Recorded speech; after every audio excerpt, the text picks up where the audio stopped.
नमस्कार मंडळी, वारसा या व्हिडिओ ब्लॉगच्या आजच्या भागात आपलं सहर्ष स्वागत।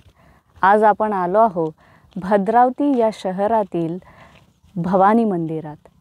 हे भवानी मंदिर विजासन रोडवर पुढे गेल्यानंतर देऊरवाडा हा फाटा लागतो आणि त्या फाट्यावर जवळच एका टेकडीवर हे मंदिर स्थित आहे।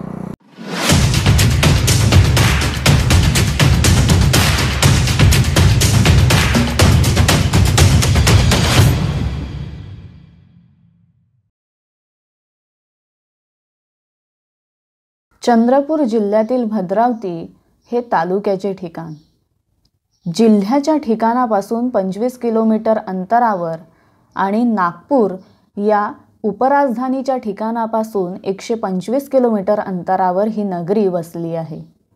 आज या गावाचा विस्तार बराच मोठा झाला असला तरीही ही नगरी प्राचीन काळापासून अस्तित्वात असून अतिशय समृद्ध गणल्या जाते। प्राचीन काळापासून भद्रावती भांदक या नावाने ओळखली जायची। या नगरीचा धार्मिक इतिहास समृद्ध आणि श्रीमंत असा आहे। शाक्त संप्रदायाचे पूजक या परिसरामध्ये असल्याचे पुरातत्वीय अवशेष आपल्याला प्राप्त होतात। आज भद्रावती येथे महिषासुर मर्दिनी, पार्वती, भैरवी, चामुंडा इत्यादी स्त्री प्रतिमा आपल्याला दिसतात। तसेच दुर्गा, गजलक्ष्मी, गंगा, यमुना आणि सप्तमातृका या देवी अनुक्रमे विद्या, धन, जल आणि मातृत्वाचे प्रतीक म्हणून पूजल्या जातात। देऊरवाडा येथे मिळालेली लज्जागौरीची प्रतिमा ही आपले विशेष लक्ष वेधून घेणारी आहे। भद्रावती येथील चंडिका मंदिरातील स्तंभलेखातून इसवी सन 1067 मध्ये चंडिका देवीचे मंदिर बांधले असल्याचा उल्लेख मिळतो। या मंदिरावरून भद्रावती व या परिसरामध्ये देवीची स्वतंत्र मंदिरे उभारून शक्तिपूजन व उपासना होत होती असे दिसते। महिषासुर मर्दिनीच्या प्रतिमा बऱ्याच शैलगृहात, मंदिरात आणि मंदिराच्या जंघाभागावर आपल्याला दिसतात। तसेच भद्रावती परिसरामध्ये देवी स्वरूपात बऱ्याच मोकळ्या मूर्त्याही आपल्याला बघायला मिळतील। या प्रतिमा इसवी सन 4थ्या शतकापासून इसवी सन 13व्या शतकापर्यंत घडविल्या गेल्या आहेत। याचाच अर्थ भद्रावती परिसरामध्ये देवीची उपासना व पूजा होत असल्याचे लक्षात येते। भद्रावती शहराच्या पश्चिमेस राका तलावाच्या काठावर एक अष्टभुजा देवीचं म्हणजेच काही लोक याला भवानी मंदिर असंही म्हणतात, हे मंदिर स्थित आहे। या मंदिराचं वैशिष्ट्य म्हणजे पूर्णपणे भग्नावस्थेत गेलेलं हे मंदिर आज पुरातत्व खात्याने ते पुन्हा बांधण्याचा किंवा त्याची डागडुजी करण्याचा प्रयत्न केला आहे। पुढे या मंदिराच्या समोरच्या भागात बरंच बांधकाम सुद्धा झालेलं आपल्याला दिसेल आणि या मंदिराची डागडुजी करताना याचं रंगकाम सुद्धा गावकऱ्यांनी केलेलं दिसेल। भद्रावती येथे भवानी देवी म्हणजेच अष्टभुजा देवीचे मंदिर सुद्धा शाक्त संप्रदायाच्या पूजनाचे निदर्शकच म्हटले पाहिजे। या मंदिराचा स्तंभ अलंकारिकदृष्ट्या संपन्न नसला तरी मोठमोठ्या चौकोर दगडांनी उभ्या असलेल्या दोन्ही भिंतीवर 3 स्तंभशीर्ष असून त्यावर पूर्व पश्चिम अशी तुळी दिली आहे। त्यावर आडव्या तुळ्या देऊन मध्यभागामध्ये असलेल्या छताला पद्मकमळाच्या पानांनी अलंकृत केले आहे। या अंतराळातील स्तंभशीर्षाच्या मध्यावर नागबंध कोरले गेलेले दिसतात। गर्भगृहाच्या द्वाराचा विचार केला तर ही द्वारशाखा साध्या नक्षीने अलंकृत असून दोन्ही बाजूचे स्तंभ खाचयुक्त आहेत। गर्भगृह फार मोठे नसून ते 2 बाय 2.5 मीटर उत्तर दक्षिण असावे। छताला असलेल्या चौकोन भागात कमळाच्या पाकळ्यांचे अंकन आहे। गर्भगृहाला कोणतेही उभे स्तंभ दिसत नसून चारही बाजूने दगडी खंड लावून गर्भगृहाची उभारणी झालेली असावी असे लक्षात येते। गर्भगृहाच्या डाव्या भागाला मध्य उंचीवर बाहेर आलेल्या दगडाची आडवी पट्टी आहे.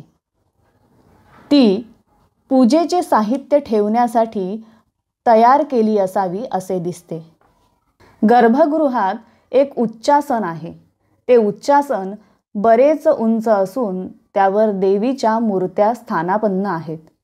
या उच्चासनाच्या खालच्या भागात ब्रह्मा, विष्णू, महेशाचे अंकन असल्याचे दिसते. परंतु या उच्च स्थानाची रचना आणि उत्तरेकडे असलेली प्रणाल व्यवस्था मंदिर शिव संप्रदायाचे असावे की काय अशी शंका उपस्थित करते. या मंदिराचे शिखर गर्भगृहाच्या वर निमुळत्या होत जाणाऱ्या सर्व कोपऱ्यावर अर्धा अमलकाचे अलंकरण आणि चारही बाजूंनी मध्यभागात शुकनासिकाचे अलंकरण असल्याचे दिसते. या मंदिराच्या शिखरावरील आमलक भव्य असाच आहे. या मंदिराच्या अगदी समोर असणाऱ्या पायऱ्यांनी थोडे खाली उतरले की एक गजलक्ष्मीची मोठी प्रतिमा अखंड शिळेवर कोरलेली दिसते. ही शिळा मंदिराच्या समोरच्या खालच्या भागात टेकवून ठेवली आहे. ही गजलक्ष्मी समपादात पद्मासनात उभी असून द्विहस्त आहे. एक हात कमरेवर ठेवला असून दुसऱ्या हातात कमलपुष्प धरले आहे. लक्ष्मीच्या वरच्या भागात 2 हत्ती उभे असून ते लक्ष्मीस जलाभिषेक घालीत आहेत. यातील हत्ती म्हणजे मेघ आणि लक्ष्मी हे पृथ्वीचे प्रतीक मानले जाते. या मेघांद्वारे पृथ्वीला केलेला हा जलाभिषेक आहे. तसेच लक्ष्मी ही संपत्ती आणि हत्ती हे ऐश्वर्याचं प्रतीक. देवीच्या डोक्यावर मुकुट, कानात कुंडले, गळ्यात एकावली, स्तनहार, यज्ञोपवीत तसेच उदरबंद, अधोवस्त्र इत्यादी वस्त्रालंकार आहेत. प्रतिमा पादपीठावर उभी असून तिच्या दोन्ही बाजूला उपासक व गृह्यक आहे.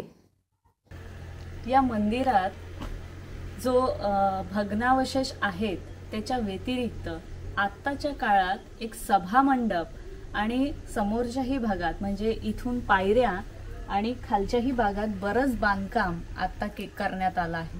त्याच्यामुळे या मंदिराचं जे नैसर्गिक सौंदर्य आहे किंवा प्राचीन सौंदर्य आहे ते कुठेतरी भंग झाल्यासारखं आपल्याला भासतं. सभामंडपाचे अनेक भग्नावशेष दिसतात. हे मंदिर स्थापत्याचा एकंदर विचार करता इसवी सन 8व्या शतकातील असावे असे वाटते. हीच गजलक्ष्मीची प्रतिमा बघून तेथूनच खाली तलावाकडे डाव्या बाजूला गेले की आपल्याला एक लेणी दिसते.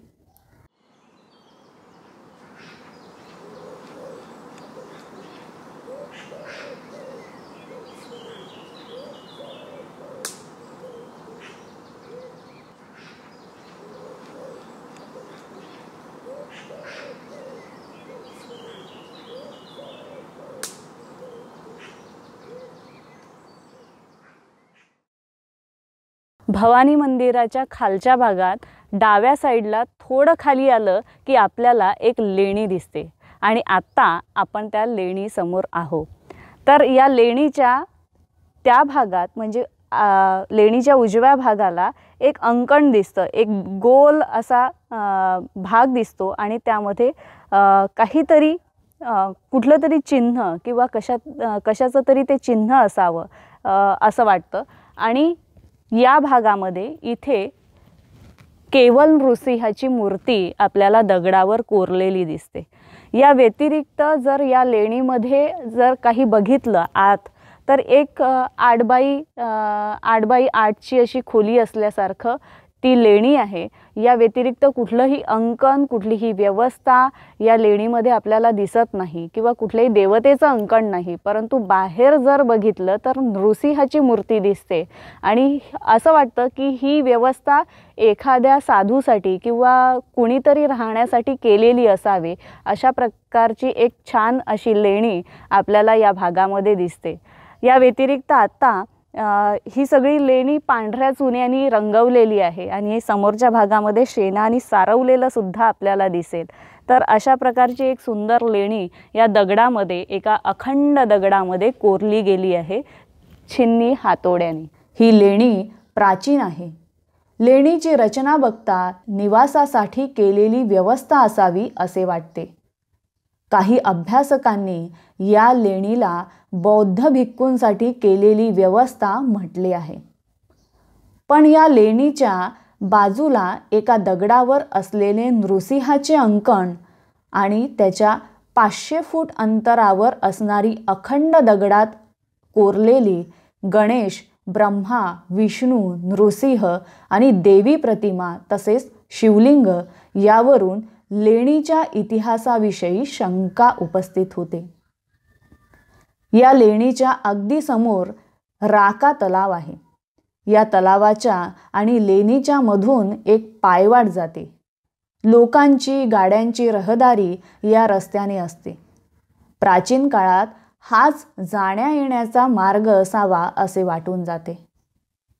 हा मंदिर आणि लेणी परिसर एका टेकडीवर आहे। मंदिरात बरीच लोक दर्शनासाठी येतात, परंतु हे स्थळ वर्दळीचे नाही, निर्जन स्थळी हे मंदिर आणि ही लेणी आपल्याला स्थित दिसते। या भागात या सगळ्या गोष्टीचा फायदा घेऊन बऱ्याच तरुण वर्गाकडून वाईट कृत्य सुद्धा होताना दिसतात। त्यामुळे मंदिराच्या पावित्र्याला आणि ऐतिहासिक वारशाला धक्का लागतो आहे।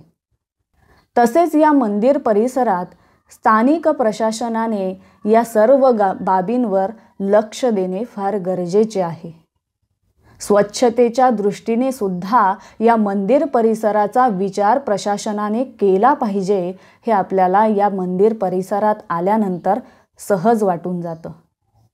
इतकी घाण या परिसरामध्ये लोकांनी करून ठेवली आहे।